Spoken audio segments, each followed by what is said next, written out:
Hello friends, good morning. My name is Parveen Rana. I am posted as a sub-inspector in Police Training College, Drop. And today, as you know, you will very soon you will appear in the B1 test, or that is for the post of head constable.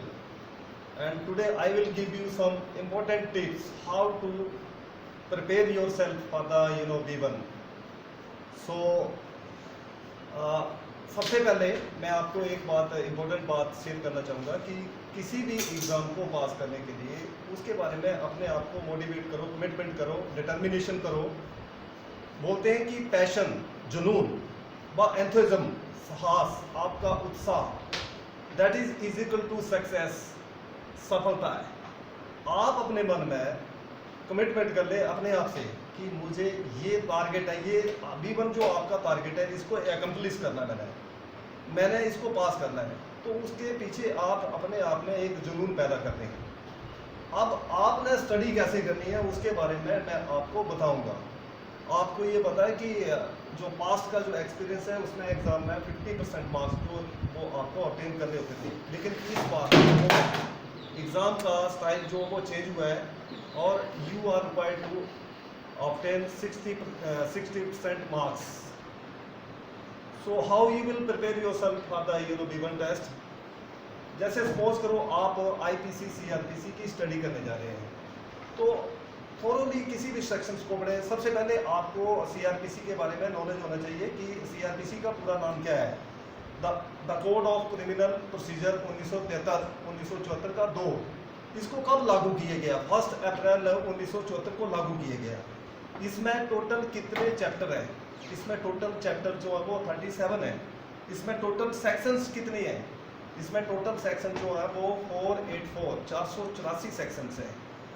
अब कोई भी sections आगे पढ़ेंगे आप तो उसको thoroughly पढ़ें, subjectively study करें, thereafter you can attempt the objective type questions. Suppose करो कि आप धारा 37 जनता कब पुलिस व मजिस्ट्रेट की सहायता करेगी, इसको पढ़ने जा रहे हैं। तो इसमें आपको ऑब्जेक्टिव टाइप क्वेश्चन आ सकता है कि जनता कब पुलिस व मजिस्ट्रेट की सहायता करेगी, किस सेक्शन में वर्णित किया गया है? तो आपका आंसर होगा 37। और उसमें क्लॉजेस बताई गई किन किन सूरतों में जनता जो है वो सहायता करेगी। तो उसमें 3 बातें बोली गई हैं कि कोई मजिस्ट्रेट पुलिस अधिकारी किसी को गिरफ्तार करने का अधिकार रखता है, या उसकी हिरासत में कोई व्यक्ति भाग रहा है या पकड़ने के लिए उसको जो है वो जनता की सहायता ले सकता है, या लोक शांति जहां भंग हो रही है वहां उसके निवारण के लिए कोई भी मजिस्ट्रेट या पुलिस अधिकारी सहायता ले सकता है, या रेल, नहर, तार इत्यादि या लोक संपत्ति को कोई नुकसान पहुंचा रहा है तो उसमें भी सहायता ले सकता है। अब इसमें साथ में एक क्वेश्चन पैदा होता है कि अगर कोई व्यक्ति सहायता मांगने पर, पुलिस द्वारा सहायता मांगने पर सहायता नहीं करता है तो क्या अपराध बनता है? तो उसमें साथ में धारा 187 IPC का अपराध बनता है। इसी तरह कोई भी सब्जेक्टिव स्टडी आप किसी भी सेक्शन की ले लें, जैसे 164 में कन्फेशन स्टेटमेंट लिखने के लिए बोला गया है, तो आपको पता चलना चाहिए कि कब किस स्टेज पे लिखी जाती है। इन्वेस्टिगेशन के दौरान, विचारण बाद जांच शुरू होने से पहले किसके द्वारा लिखी जाती है? क्या एक पुलिस GO जिसको कि न्यायिक शक्तियां दी गई है, किसी में न्यायिक शक्तियां उसमें परिस्थिति के अनुसार, तो क्या वो ऐसी स्टेटमेंट लिख सकता है? नहीं लिख सकता है।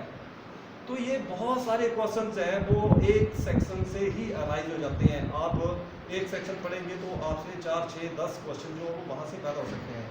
इसी तरह IPC की आप स्टडी करेंगे तो आपको IPC के बारे में पता होना चाहिए कि Indian penal code 1860 act number 45 1860 के अनुसार इसको तैयार किया है। किसने तैयार किया था? लॉर्ड मैकाले ने तैयार किया था। इसमें टोटल कितने चैप्टर्स हैं? इसमें टोटल चैप्टर्स जो है वो 23 है। और इसमें टोटल कितनी सेक्शंस हैं? इसमें सेक्शंस जो है वो 511 सेक्शंस हैं। ये IPC जो वो कहाँ लागू है? भारतवर्ष के संपूर्ण भाग में सिर्फ J&K को छोड़ के ये लागू की गई है। तो ऐसे ऐसे आप सेक्शन जो वो लर्न करेंगे तो आप you can qualify the B1 test. So next video में मैं आपसे बहुत सारी और जानकारी जो है शेयर करूँगा। Thank you very much and have a nice day.